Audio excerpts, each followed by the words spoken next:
the end of the year quickly approaching, I wanted to take the time to share some of our favorite homeschool resources that we have used this year. Everything from books to organizational items to activities. I'm going to share it all in this video.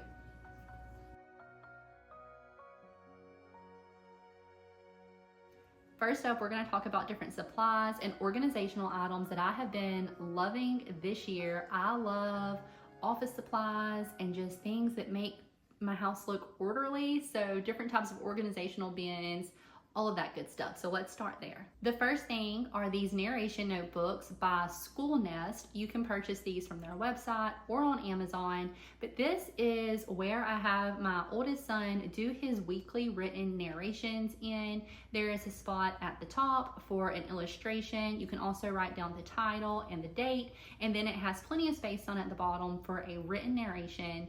And he has really enjoyed putting titles on each one of his narrations and then filling out the table of contents in the front. That has been a fun activity for him to do.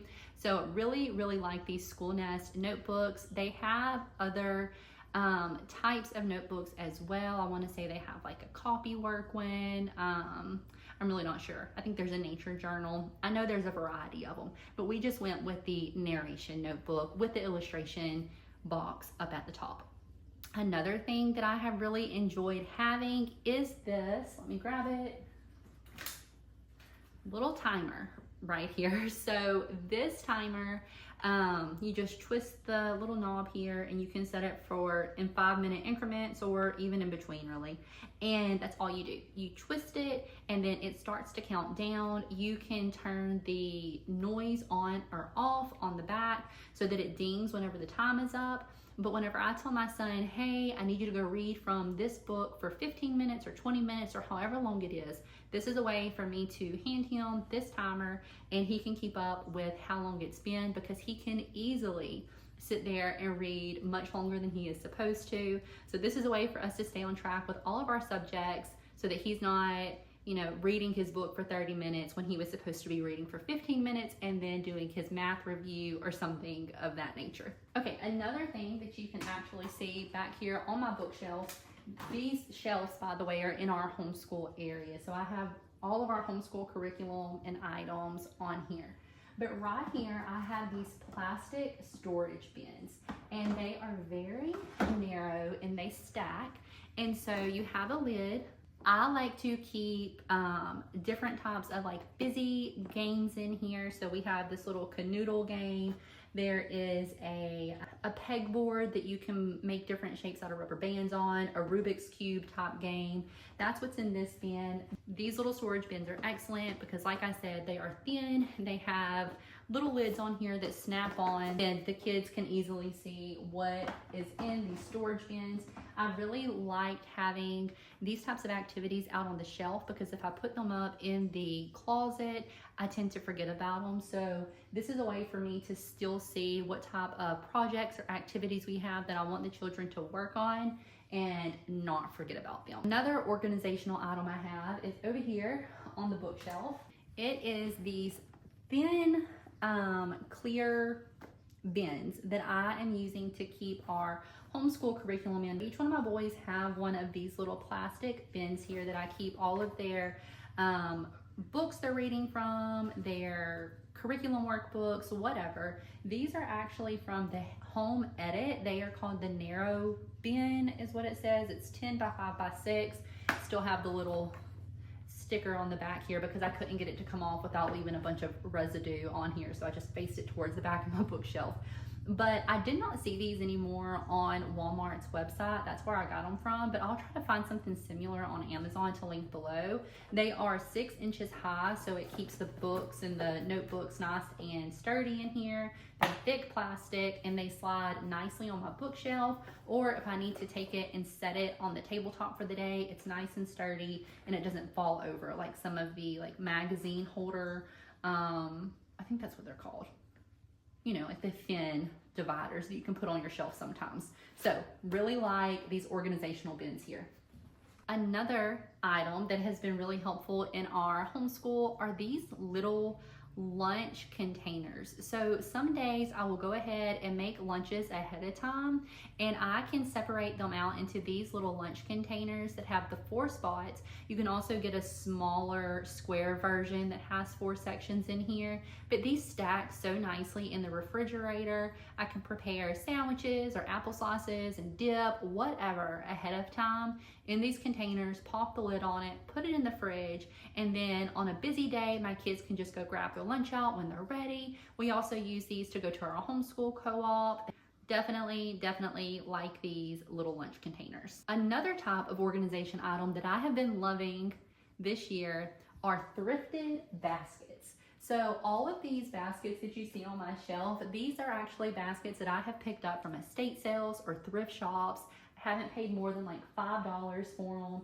I have a variety of them. I feel like they add just a little bit of decoration to the shelf, kind of breaks things up. So if you aren't looking for thrifted baskets and containers, start looking for them, because my thrift store always has a pile of random baskets sitting there. And if you can find them with the high sides on them, they work really well for book storage and keeping all of your different homeschool manipulatives and things like that in there. So I mentioned these little bins here. And putting different types of things in here that I don't want to forget about. So let's talk about some of those things that I have put in here. So down here I have our whittling supplies for my older son. He is 10 years old and he has been practicing his whittling. He actually got this stuff last year for Christmas. But in this box I have his whittling book, some little pieces of wood, the different knives and carvers, and his safety gloves. We keep these up here on the shelf so that the baby can't get to it. It's high enough that he cannot reach. In this bin over here, I actually have a marble run. This was another gift that they received last year for Christmas. This was something that got put up in the closet because it has a lot of little pieces and I did not want the baby getting to it. And so I put it in the closet and we forgot about it. We've hardly used it at all this past year until the last couple of months. Putting it in these boxes on the shelf, I can say, hey, why don't y'all go play with your marble run? Whenever the kids are like, what can we do? We don't know what to do. Go look at the wonderful options that we have on our bookshelf in here and choose one of them. So the marble run is in here. Whittling is in here. Some other items we have that are up higher on the bookshelf are a couple of learning games. 2 of them are math related. So we have Volcano Island. This practices addition and subtraction. Another one is Money Bags. This helps with counting and exchanging money. It's a board game. Both of my boys have loved these different math games, and it's just a fun way to practice some of those different math skills that they have been doing in their regular math lessons. I also have one of my sons who is still learning how to read, and he has enjoyed this Pop for Sight Words game. It is just like little pieces of popcorn in here that have different sight words on here. Some of these aren't actually sight words. I guess you want to learn them by sight, but they're actually CVC words, because like this one says big, so you can sound it out. But then words like said that are typically taught as a sight word because they don't follow the typical phonics patterns, they're all in here.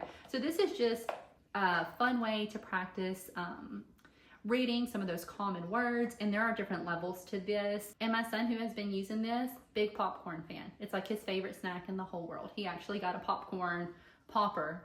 That's one of his Christmas gifts last year. Talking about all Christmas gifts, but he does love popcorn. So this has just been such a fun type of game for him to play with.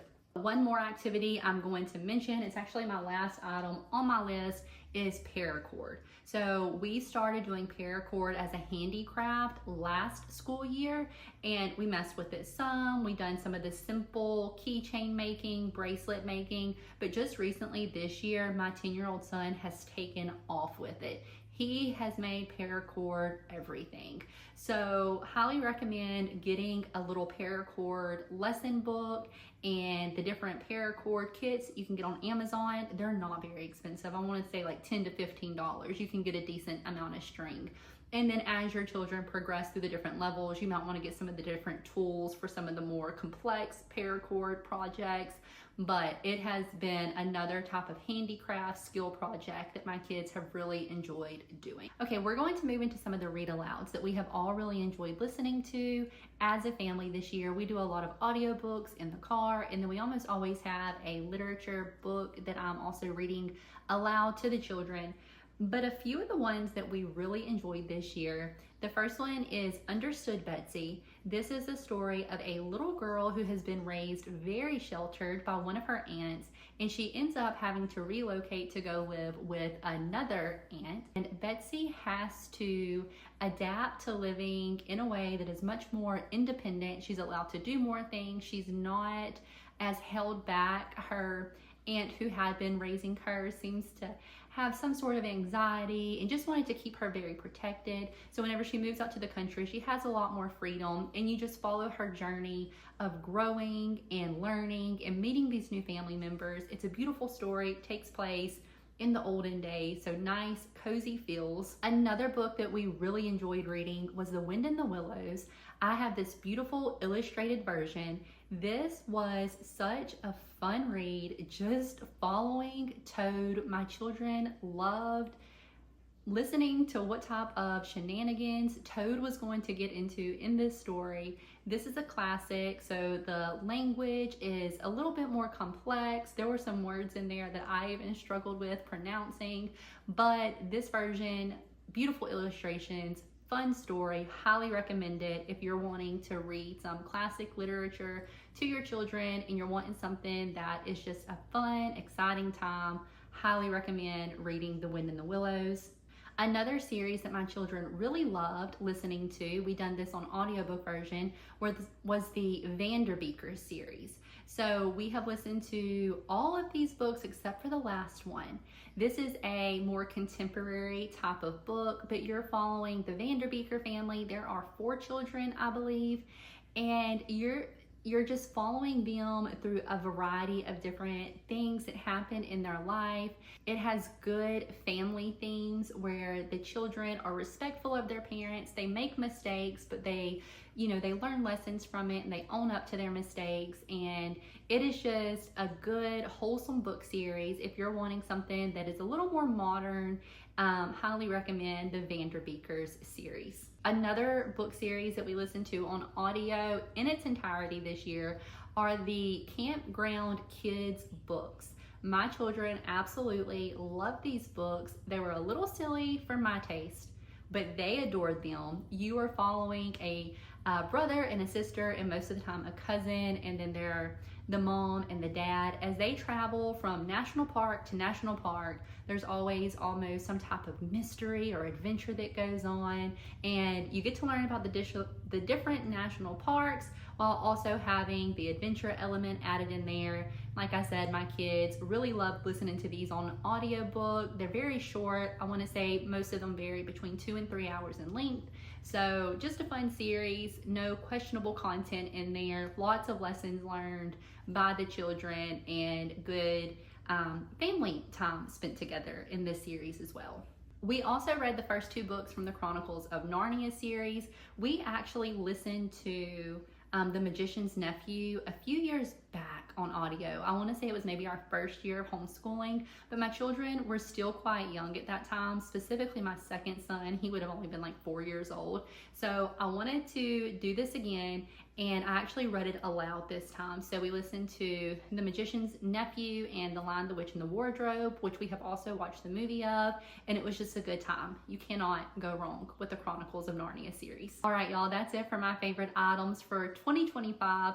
I'm planning on doing another video where I talk about all of my favorite free homeschool resources, but I didn't want to necessarily include them in this video because there's so many of them that I figured it would get too long. So I'm going to do a separate video for free resources here soon. But that's it for today. Thank you guys for watching, and I'll see you next time.